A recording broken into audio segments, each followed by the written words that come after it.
In 1911, Oliver Godfrey etched his name into Isle of Man TT history, riding an Indian motorcycle to victory on the brand new mountain course.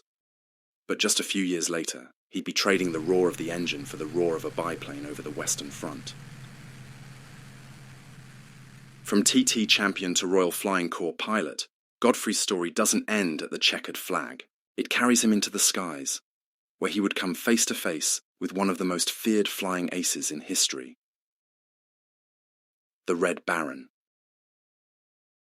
Oliver Godfrey, born in the late 19th century, was a man of many talents, but it was his skill on two wheels that would propel him into history. A small but mighty figure in the world of motorcycle racing, Godfrey's breakthrough came in 1911 when he joined the Indian Motorcycle Company's team to compete in the Isle of Man TT. He was one of 5 riders representing India that year. Alongside fellow competitors Arthur Morehouse, Charles Franklin, Jimmy Alexander, and Jake de Rosier. Together, they formed a formidable team, managed by UK Indian concessionaire Billy Wells and advised by Indian's legendary chief engineer, Oscar Hedstrom. In 1911, the TT was entering a new era. That year, the race moved onto what we now know as the mountain course, 37 3/4 miles of twisting public roads. It was the first time riders would face the full mountain climb, and it instantly became the toughest motorcycle race in the world. Godfrey lined up for the senior TT on an Indian motorcycle, an American machine, taking on the very best of British engineering. Norton, Triumph, and Matchless were all desperate to claim victory. From the start, the race was brutal. Riders battled not just each other, but the course itself, poor roads, unpredictable weather, and the constant threat of mechanical failure. Crashes were common, and many bikes never made it to the finish, but Godfrey kept his cool. Lap after lap, he rode steadily, avoiding mistakes and nursing his machine. After nearly 4 hours of racing, he crossed the line first, averaging over 47 miles per hour, an incredible speed for the time. It was a historic victory, the first win for a foreign manufacturer, and proof that Indian could take on and beat the best that Britain had to offer. The 1911 TT became known as the Indian Summer, due to the complete dominance of the Indian bikes and riders. For Oliver Godfrey, it was the greatest triumph of his racing career. Following his victory in 1911, Godfrey's reputation continued to rise. He returned to the Isle of Man TT in 1912, but failed to start the race due to mechanical issues. The following year, in 1913, he did not finish the race, but he bounced back in 1914, taking second place in the senior TT, a feat that further cemented his standing among the top racers of his time. In addition to his TT achievements, Godfrey also made his mark at the Brooklands track in Surrey, where his racing skills further established him as one of the foremost riders of the pre-war era. His motorcycle dealership, Godfrey's Limited, which he co-founded with fellow racer Frank Appleby, became a successful business, trading motorcycles for decades.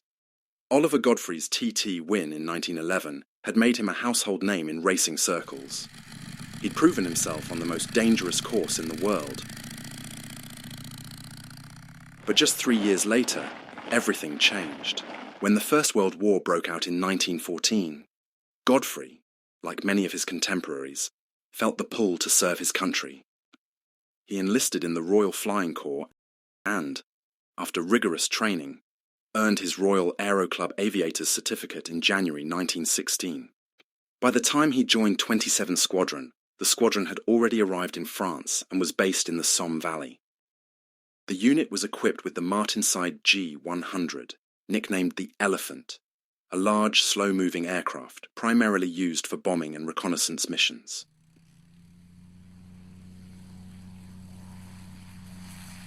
Godfrey's squadron participated in several key missions, including bombing raids over enemy airfields and troop positions.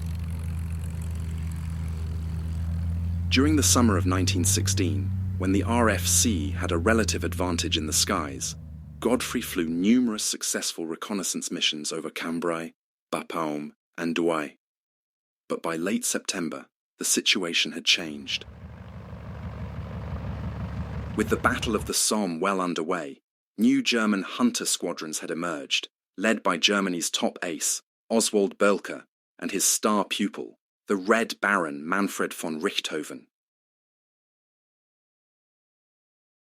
On September 23, 1916, while on a bombing raid over Cambrai, Godfrey and 5 other elephants were ambushed by a squadron of German fighters from Jagdstaffel II, the German fighter squadron commanded and led by flying ace Boelcke along with Manfred von Richthofen, better known as the Red Baron.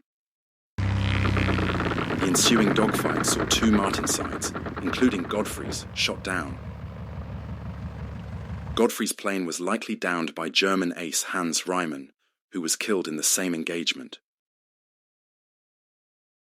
Despite the overwhelming odds, the remaining British pilots fought valiantly.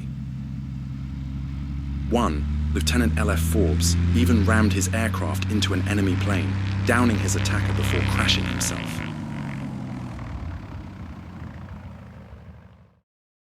Yet for Godfrey, the battle was over.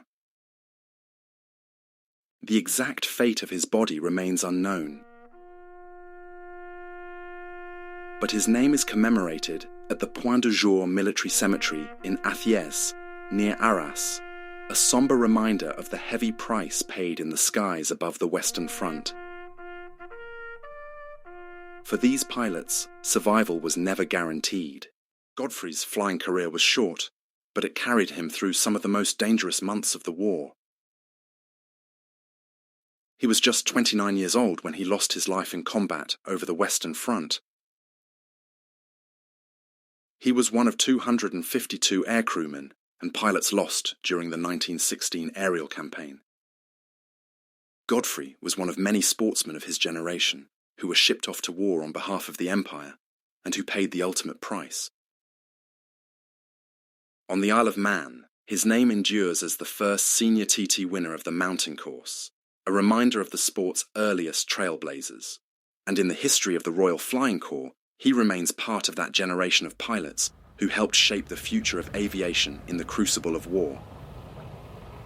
From the roads of the Isle of Man to the skies of France, Oliver Godfrey's story is a rare link between 2 of the most daring arenas of the early 20th century.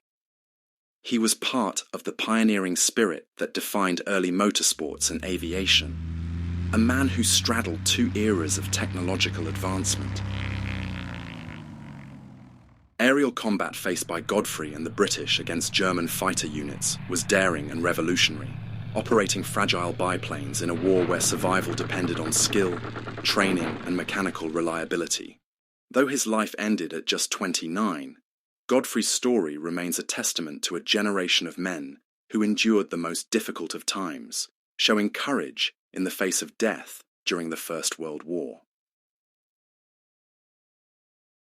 If you enjoyed this look at the life of Oliver Godfrey and the history of the Isle of Man TT, you can explore more stories from the world of motorcycles and war on this channel.